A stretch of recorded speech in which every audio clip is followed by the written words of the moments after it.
Well, hi everyone, and welcome back to my YouTube art tutorial channel.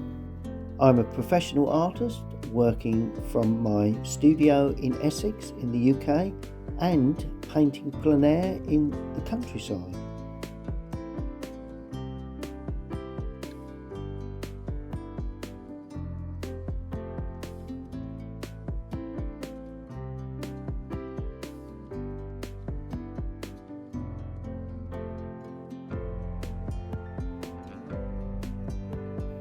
In this week's video, I take you to the Essex countryside to paint a winter tree.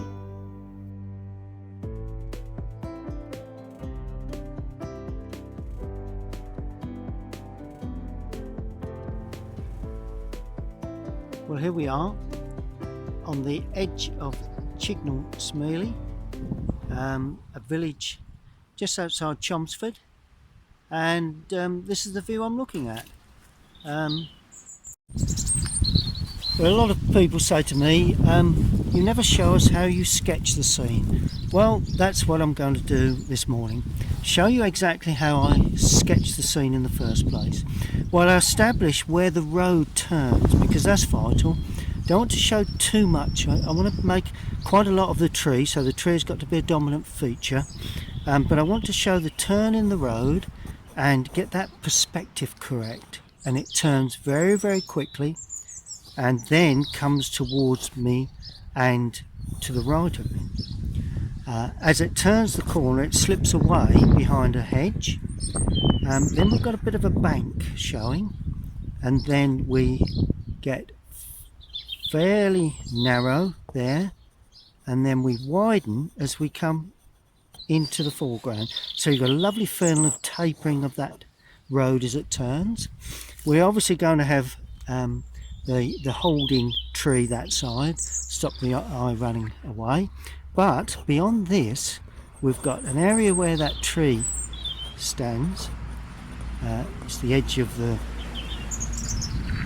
road really, and then we have the ditch. So let's put the tree in first so we get that well established. And the tree, it's an old oak, lovely features. Got to try and draw in certain shapes of the tree that will give us an indication that it is that particular tree. Not always vital, but in this case I think we should. And then we have the main trunk that heads off up. These branches, it's an old tree, so the branches have got a little bit of width to them.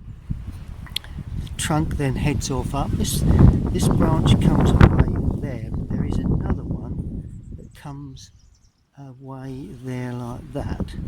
Not going to put them all in, purely because the more you put in, the more complicated the whole tree becomes, and we want to keep it, we need a bit of simplification. There is one that comes towards us like that, so that sits away in the front of the trunk, and then the main trunk goes up again. We have other areas coming off of that, and then we have the main area heading off like that. Then it splits again there, and that's where the trunk begins to narrow considerably. And I'm going to take that right out of the picture. Then we do have, I think you can see that okay. Then we do have, what have we got? We've got that one coming away. Then at the back of the tree, so that comes from the back, we have another large branch coming away there. We have another split of the branching there that overlaps. There we are. See the way of some go from side to side, some come away from the centre. That one in particular, this one comes from the back, so you can see the edge of that trunk. This one comes from the front again, so you can see the edge of that, but this one comes out the side. And then we have another fairly large branch there and give them a bit. Notice how I'm giving them a bit of movement. Okay, now we can start putting in the smaller branches that will be extremely important when we come to paint. I'm only just really just got to watch because my materials are blowing away. A little bit on the windy side today. Just got to watch that we don't add too many. Okay, so that one goes away and splits again. We have another branch that heads down there, another one up there. Well, I've got to complete this one because it's quite an important one. That's slightly wider. It's coming out from there. And we will have a few small little sap branches coming off the base, but overall that's all we need. Sits in the grass like that. We've got a bit of hedging. I like to put that in. It helps blend the tree into the ground. A bit of hedging in front there, like that. And then of course the distance that heads away. We've got a field that we can see. Let's just put in this conifer. I always imitate conifers when I'm drawing as those sorts of spiky areas. Then we have a bit of hedging, and this, putting very simply, with a little bit of branches from hedging without leaving there. That's good. Just tighten that down because the wind is getting rather strong again. Okay, then we have the distant field, runs straight across. This field actually heads behind there and strokes away like that. Then we have some distant fields that will all be blurred away nicely. And then the bank. And I'm showing the ditch by these markings that head down like that. Because that way we can see the contour of the land. And then you've got the pond there. So it's all about the marks you make that give height to the bank. Same here, a bit of height to the bank, a bit of turn to the bank there, a bit of turn to the bank there. And that's all you need to draw this particular subject onto your watercolour paper.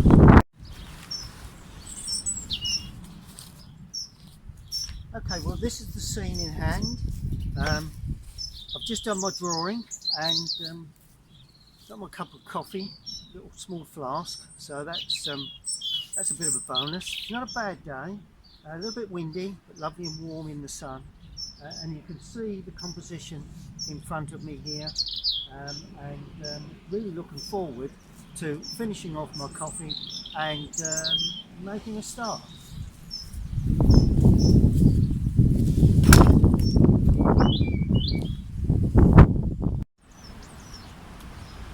Okay, well there's the scene, and this is my paper with the drawing down.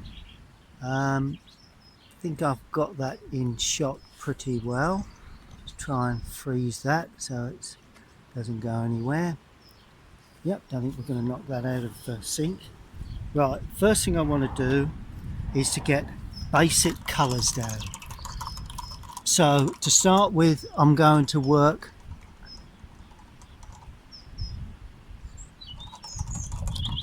wet into wet. So I'm going to wet the paper over most of the area.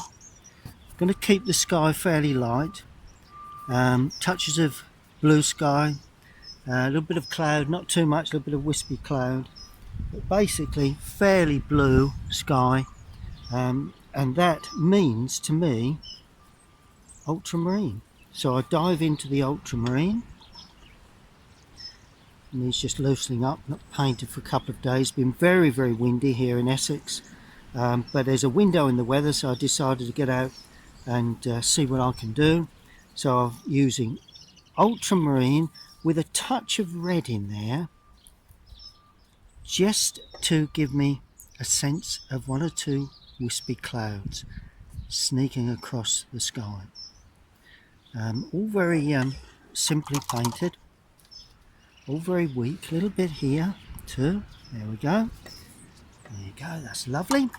Now I'm going to simulate or indicate clouds. To start with, I'm going to start with a touch of raw sienna. Raw sienna, just dropped in very weak into parts of the sky.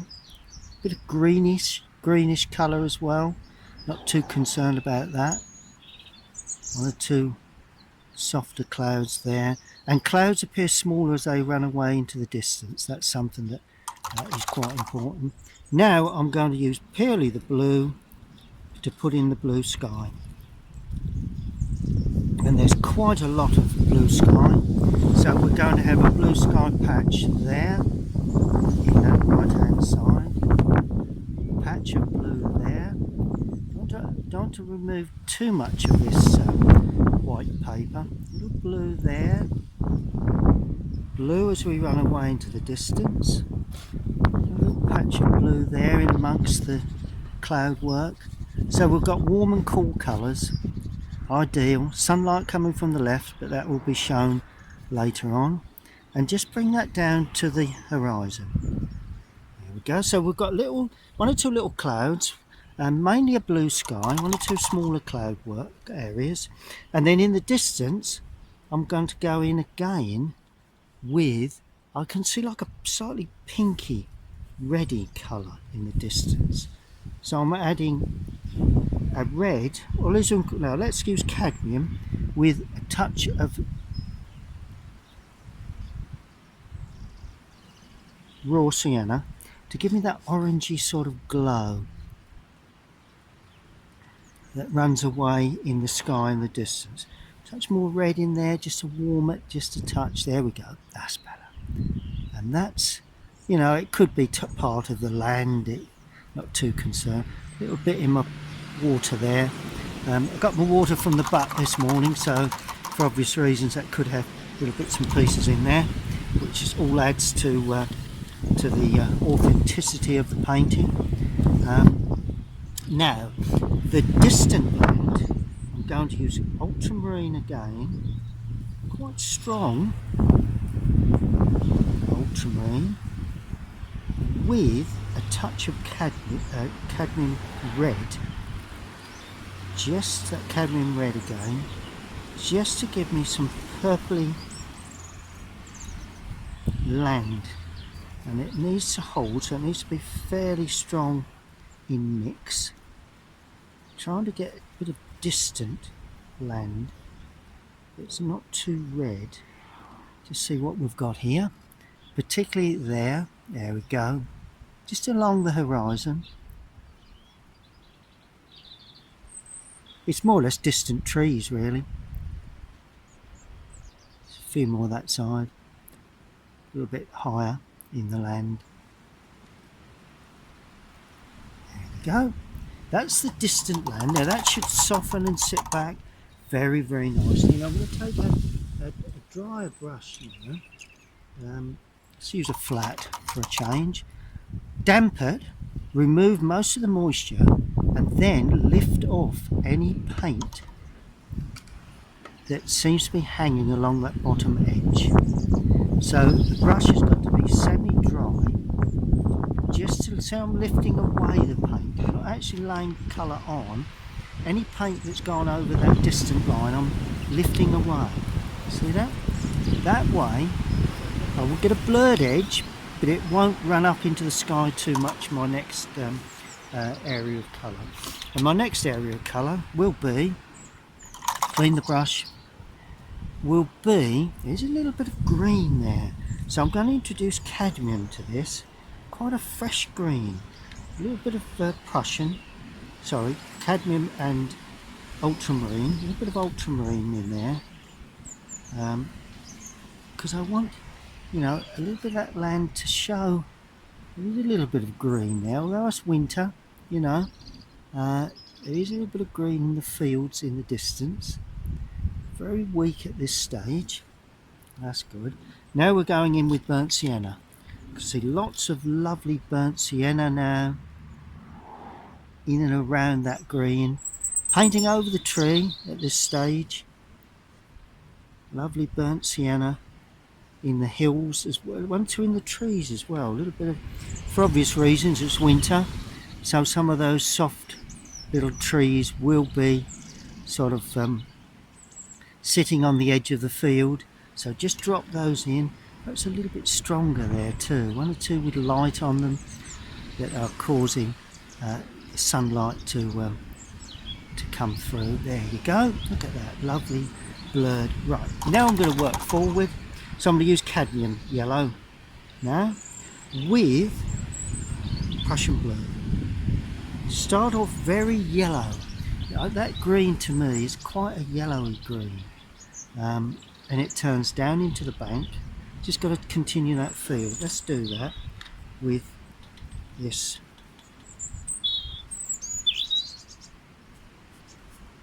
burnt sienna, and I'm putting this on almost pure burnt sienna without any other colour in. That will give us lovely depth to that left hand side. You can see that field is nearer by putting in that colour like that. There we go. See, that field is much nearer to us than the background. Lovely. Right, now I'm going to stroke in this lovely summer green. I call it, it's a summer green, but let's face it, it is winter, but it is it's a lovely green. A bit more cadmium in that green, and I'm going to leave white paper where the water lays. Oh, let's put a nice bit of green yellow on there. Look at that lovely yellow bank. There is a ditch the other side, but I'm ignoring that. Don't need two ditches. Conflict of interest there in the composition. And just a touch more in the foreground. Lovely yellow. Lovely bit of yellow. There we go. My old favourite colour for greens. Cadmium and Prussian. Lovely mix that. Okay, within that, I'm going to put in some patches of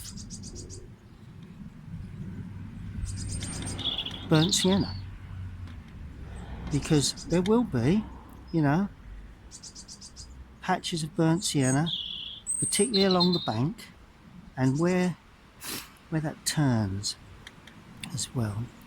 Lots of shadow going in, but later. There you go. And just before we finish this particular passage, I'm going to add Prussian blue to that cadmium to get the start of a shadow coming down into the water edge. I'm actually adding burnt sienna to that as well. So this way we've got a lovely shadow area. See the way it turns down the bank in places and comes down, and all of a sudden we can see the sun coming from the left. Not rocket science really. A little bit across there where the shadow will come, and I tell you what, I'm going to start the soft shadow running up the bank because that's the shadow from the tree. Won't put it on the road obviously, and there is another area there and some touches along the edge of the bank. So it's my tin is blown away again. Just as we come into the foreground, and one or two little patches here, not too much the right hand side, but one or two little soft patches, and then Prussian blue with burnt sienna, very dark now, just before it dries, right the way along that edge, and one or two little areas coming up into the bank. One or two little touches there, particularly there and there where the tree will cast its shadow. Gives a lovely soft feel to that casting shadow when we finally come to put that in at a later date. Good. So that's that. And one more stage before we finish. I'm going to use light red this time for the road. If you look at the road, it's got that sort of light red colour. It's a little bit greeny at the moment. Adding a little bit more light red as I turn down and trying to get up close to those edges. Don't want to get too much of that green grass running in, but want a little bit of softening, not there but there. See where it's just a little bit soft in places. Don't need too many really strong hard edges.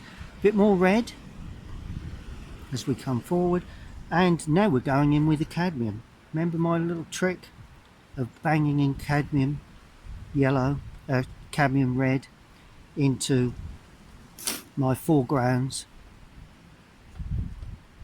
Gives a nice rough feel, pulls that foreground towards me. There we are, and that is the first stage. I do have another cup of coffee in my bag, so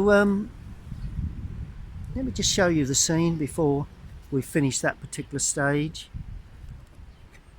There we go, up you come. There we go, so that's the scene in hand. And this is the first washes that I'll put on before I allow that to dry now and finish off my coffee. Well, I found a lovely little spot here on the edge of Chignal Smealy, right out looking out into the fields, sun coming from the left, working its way around behind that large tree, and I'm now into more or less, I suppose if you take into account the drawing, I'm into the third stage of the painting process. I've got the drawing, the first washes. Now I'm going in with the next stage, starting off really with seeing if I can get in any more distant areas of tree work that possibly like distant hedging. Not going to do anything to the distant area along the back there, because I want that to remain soft. It's any hedging associated to a hedge or ditch that runs away here, maybe a little bit to put in there. Don't want to make too much of that. It's quite dark, I would give you that, but although it is dark, it doesn't need to be really as strong as the main large tree. So I'm going to use ultramarine for this with light red. I've used light red in the road. Let's use it in another part of the picture. And we'll make it quite blue and quite dark. But by being blue, it's going to sit back from the main tree that's going to be a little warmer. And what I'm going to do, I can just visualise, I can just see some little bits of hedging that runs along there like that. Just take a little bit off the brush so that it just runs into a more foreground bush there. And from here we've got a lovely old sort of what sort of tree that is. Not good with trees. I know me oaks, but apart from that, me elms and what have you. But there is just a little bit of tree work there, and two little bits of hedging, little spiky areas standing up there. Don't want to attract the eye too much to that area, because if you do, then you cause problems when you come to put in the more foreground tree work, and that goes away like that.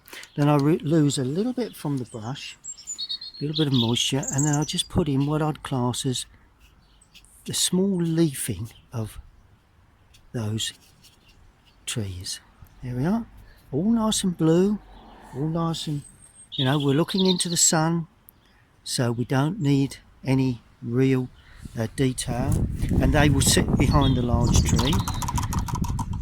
Now I'm going to paint the large tree, so I take a reasonable sized brush.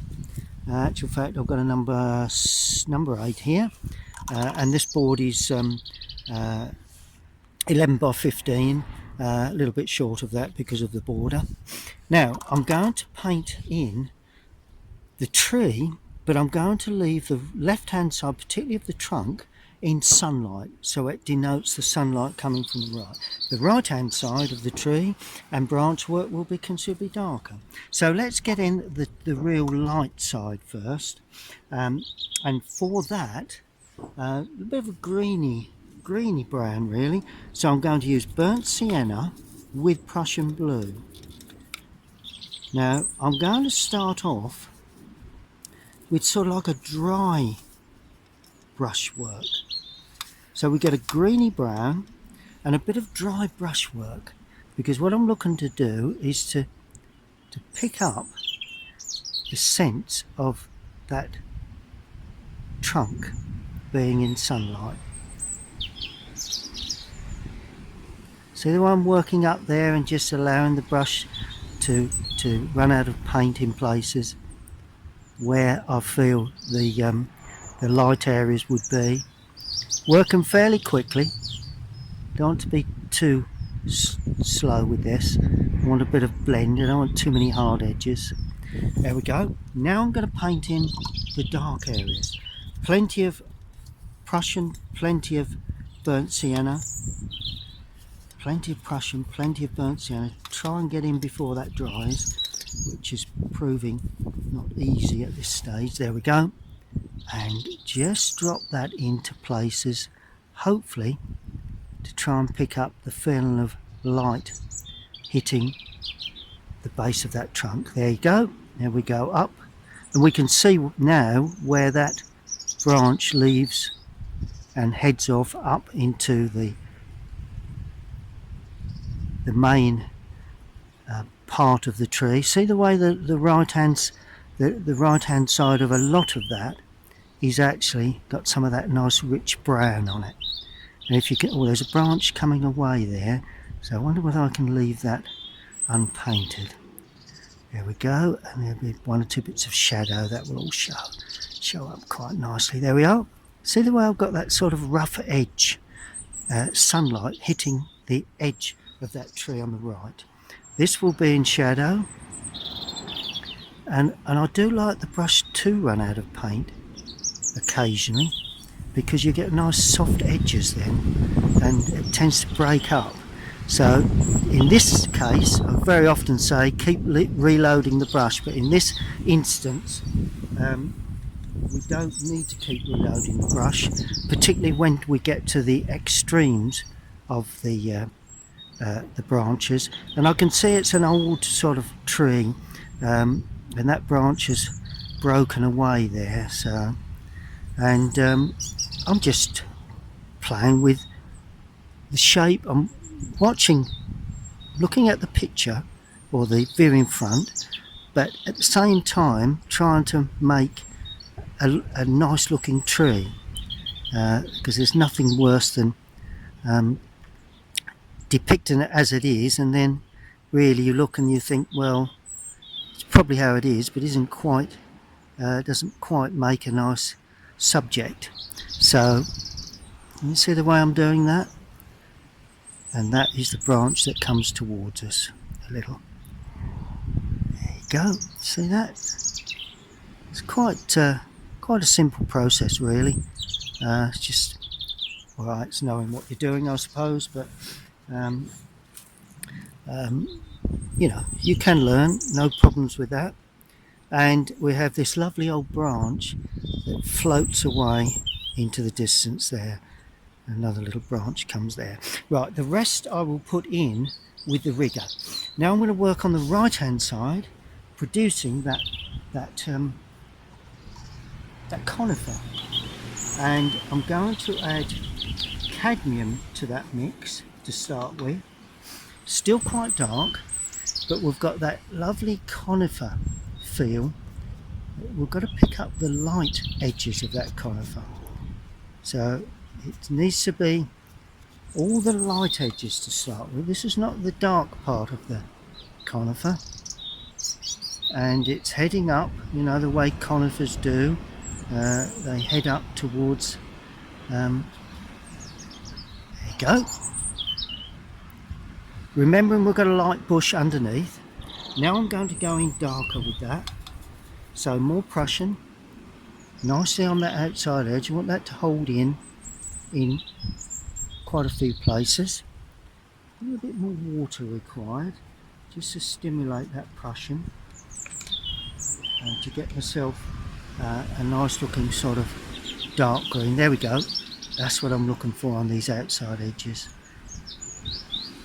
And then it comes down to the top of a bush there.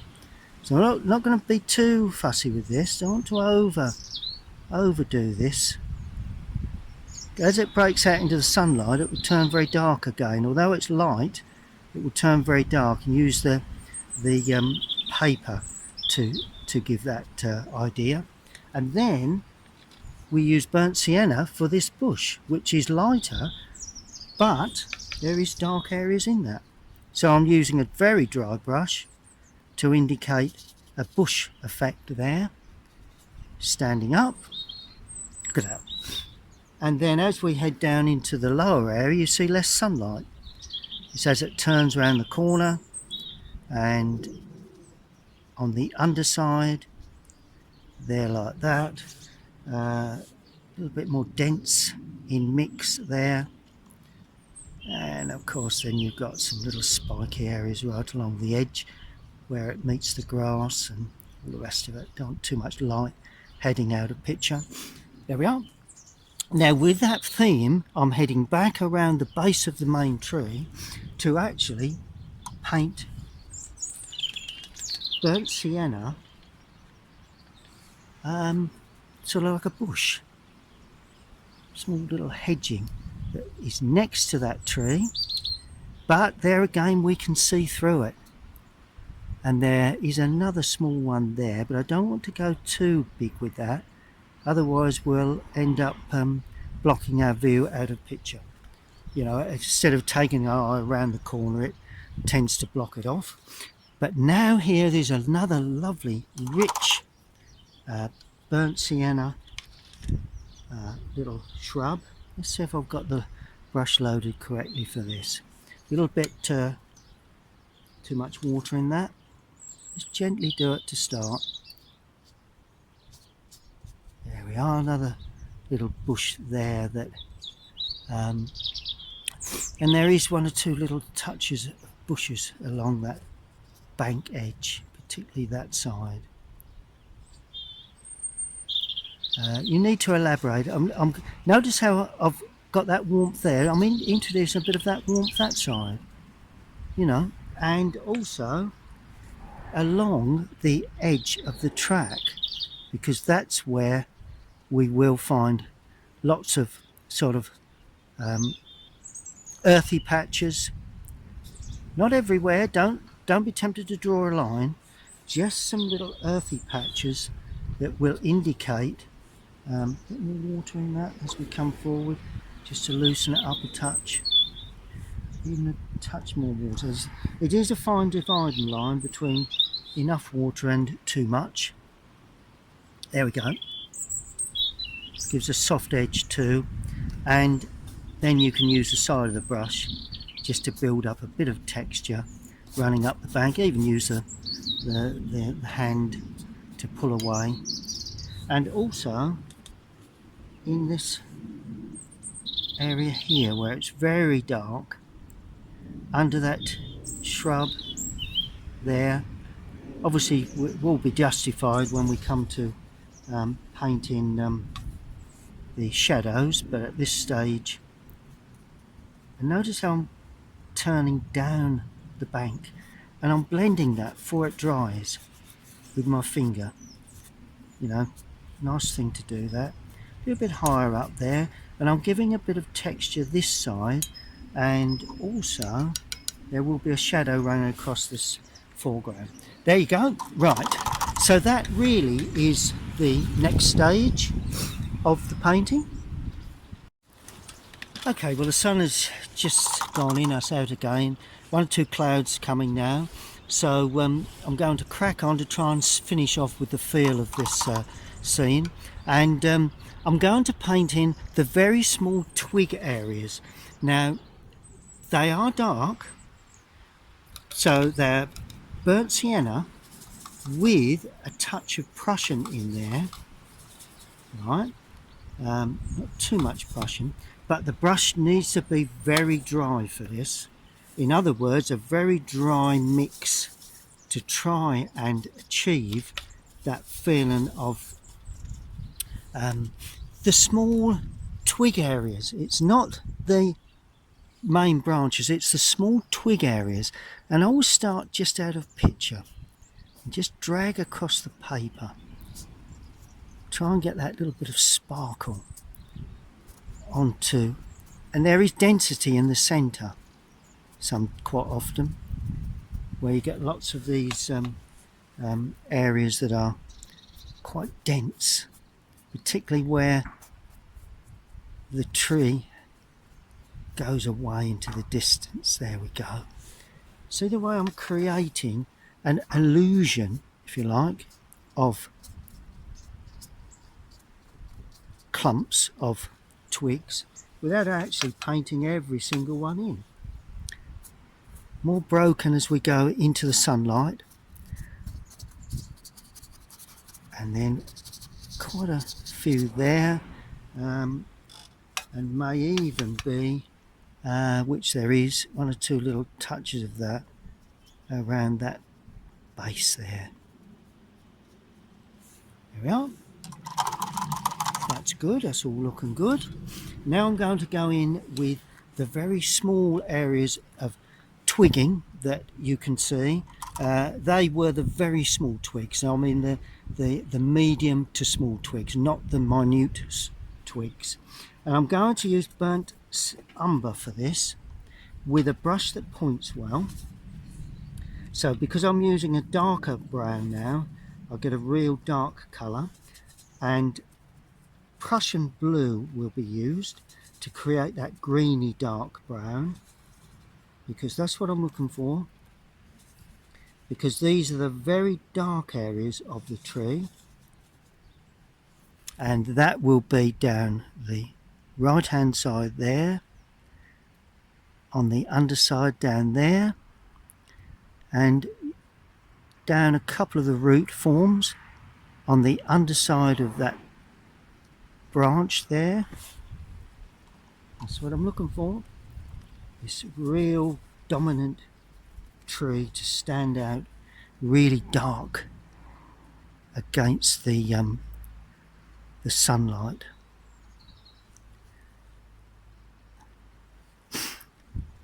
And now you can determine where the light hits this trunk work, so you can then determine which branches come towards you and which branches appear as if they turn away.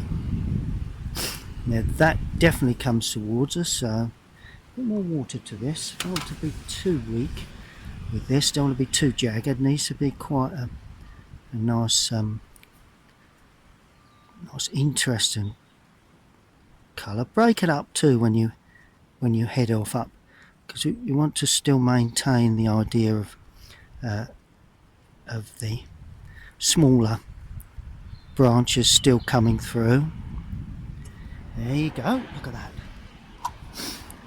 And a bit more burnt sienna, sorry, a bit more burnt umber now, just to give the real dark touches and the real fine edges to some of these outside. Just watch the way the trees hang down. It's crucial that we get that sort of feeling of branches now. And as I say, now you put the real small twiggy branches in, you can connect up some of these to the branches that you've got. Lovely bit of light there in the sky like that. Don't want to eliminate that. Got a lovely area there. Well, it's looking good. Not concerned with the way that appears at all. Just going to put in, that looks a bit open there, so we're going to put in not a large branch but a smaller branch, and another one there. You will note that it dries considerably lighter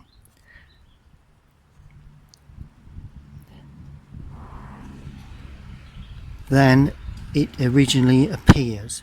So always be aware of that, particularly if you're working in the sun. There's a bit of sun today, so although it's a cold winter's day, the sun is tending to make the tree dry very quickly. But what about a little area there? Must be a branch there if I look closely somewhere. And let's just like thicken that up a touch. Just to give that. There we go. And that really is all you need to do for the large tree. Now, quickly, nearly there. Burnt umber. Now, touch of Prussian to pick out some twiggy areas that are heading out of this. Always a nice thing to do. Add a little bit of flavour to these areas, and of course perhaps we may even see, now that's a bit heavy, see the way it goes. If you're too heavy, then you just spread it and mould it. There we go, and it all becomes part of that shrub then. It's lovely, that's fine, don't overdo it. That's it, right, that's fine. Now I'm going to paint in burnt umber, Prussian blue for any, can't really see a great deal of twigging here, but just some very finite details of undergrowth that perhaps stands up. You know how I enjoy producing these sorts of scenes. Those of you that have seen my other videos, I always enjoy painting these sorts of scenes. You have to put in the water, but the water will be considerably we've just got a tractor now, which is not a problem, hopefully. I'll just stop filming while he goes away. The joys of painting out in the air. You pick up the real feel of what happens in these rural areas in the country. One or two little spiky areas. I know they're reeds and what have you. Don't want to overdo that. One or two little spiky touches in the foreground. A lot of shadow going in here, so we're not too concerned. It's all to do with shadow really. Which oh, and just saw this, which is quite important. Along that edge there is some markings that will be dragged across, because I've got some crop or some plough markings, so we need to show that, and that runs along there. There we are. We've created a bank now to that that field where there's these lovely crop markings. There we go. That shows all we need to do. Finally, it's shadow work. My favourite part of the picture. This is when things either get good or bad. Oh, sorry. We're going in with pure Prussian blue for the water. Now, why am I using Prussian blue? Purely to make it a slightly different blue to the rest of the picture. So there is a method in my madness. Touch more Prussian in the foreground to darken that, probably a shadow to justify that shortly, and a little bit of extra shadow work there. Very little shadow on the water itself, but we may put a little in later. Notice how there again I've left some little white areas, and I've painted across the paper for that little area of water. And then finally is a small amount of shadow. Now the sun is just in the right position. Just see if I can show you that before I lay the colour, the shadow on, because it's quite important, shadows in these sort of subjects. think you should be able to see how the shadow is coming across the road and up the bank the other side. So that's exactly what I'm looking to produce here. Quite a nice day out here now. Got a nice little spot here under the wind, so we're not going to have too much of a problem with the wind itself. Yeah, okay, finally we'll paint in shadows. I've got to be careful. I'm using ultramarine, or French ultramarine if you have that one, which is fine, with cadmium red. Right. Now to start with, I'm going to put in dark greens where the shadows on the greenery is. So that's Prussian blue, same colours as cadmium yellow, same colours as the colours I used to paint the greenery, only much darker. I want a bit of glow, don't want to be too black or too dark green, and I'm going to paint across like that. So that's the shadow from the trunk. I'm not going to paint that across the track, that's going to be a softer colour. Then it goes up the track the other side, and it does just break open a little, because for obvious reasons the tree gets, there we go, gradually breaks and heads away like that.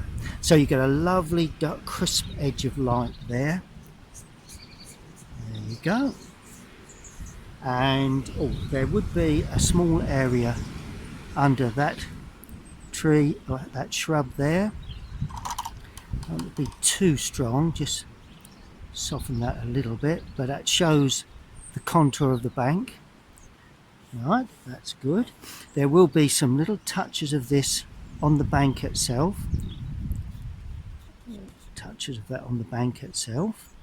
There we go. And I need, show you why later, but I need a shadow here. And these sort of foreground shadows are very important. I live and die by my foreground shadows. Hopefully not die too often. Now I'm going to stroke my foreground shadow, and this is from an imaginary tree out of picture that runs down the bank. Notice how I haven't covered up that nice yellow area, and then it runs up the bank this side. It gives a lovely foil to the foreground, and then it just breaks up like that.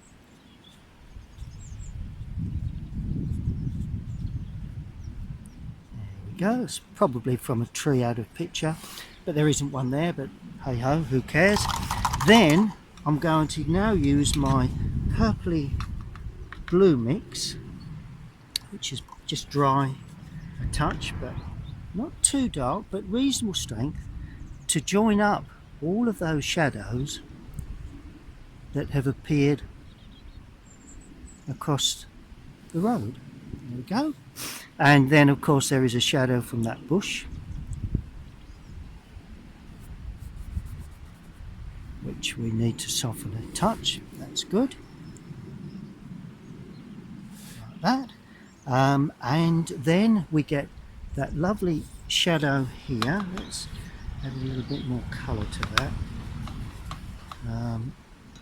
And over that red underpainting, try not to lift that away, you get a lovely film of foreground light. See that? See how that foreground light throws the eye into the picture and really lightens the whole picture away. And of course there would be some here, possibly some in amongst that hedge. Nice to put little touches in other places just to give a sense of light. A little bit there on the underside there, a bit there. Okay, and that really is what I would call quite a successful little morning. All you need to do, my old trick of removing the paper around the edge, trying not, in this case, to tear the edge, so you always peel away from the picture, something that I try and always do, but sometimes I don't, and when you come to those areas it is more difficult. But in general, tearing away from the picture, allowing those edges, those darker, particularly those dark shadow edges, to really give us that sunlight effect. Let me just turn it up. Oh, sorry, let's just turn it down a tad. Oh, there you go. I think you can see that. Okay, so that is just needs to be signed. Always got to sign. Right, what shall we sign it in? We'll sign it in blue this time. Yep, birds are singing. Lovely morning. And I'm going to sign it on the edge here. Yep, that'll be dry. Let's use a dark brown. Just want to put brown with that. Just need to have a bit of strength to the signature. Don't like my signatures to stand out too much, but it is nice to